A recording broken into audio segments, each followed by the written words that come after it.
નમસ્કાર દર્શક મિત્રો, વિડીયોમાં તમારું સ્વાગત છે। ધોરણ 10 અને 12ની જે પરીક્ષા ચાલી રહી છે તેને લઈ અત્યારે એક વિડીયો વાયરલ થયો છે। એક વિદ્યાર્થી બોર્ડમાં કઈ રીતે ચોરી કરી રહ્યો હતો જેનો આ વિડીયો સામે આવ્યો છે।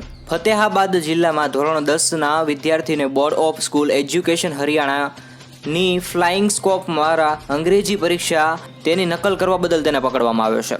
વિદ્યાર્થી કાચની ક્લિપબોર્ડનો ઉપયોગ કરી રહ્યો હતો। કેવો દિમાગ તેણે વાપર્યો છે તમે પણ જોઈ શકો છો। વિડીયો વાયરલ થઈ રહ્યો છે। મોબાઈલને વચ્ચોવચ કાચની અંદર ફસાવી દેવામાં આવ્યો હતો, જેમ લાગે કે આ પેડ જ છે। વિદ્યાર્થીએ નકલ કરવા માટે એવું દિમાગ લગાવ્યું, જ્યારે લોકોએ જોયું તો તેઓ આશ્ચર્યચકિત થઈ ગયા। તેણે નકલ કરવા માટે વોટ્સએપ સહિત અનેક એપ પણ ખોલી છે। નકલ કરનાર વિદ્યાર્થીએ ફોનને કાગળ સાથે છુપાવી રાખ્યો હતો।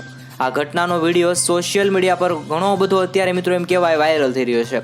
વિદ્યાર્થીની વોટ્સએપ ચેટ પર પોસ્ટ કરેલા પાઠ્યપુસ્તકમાંથી પેજના 11 ફોટોગ્રાફ્સ પણ મળ્યા છે।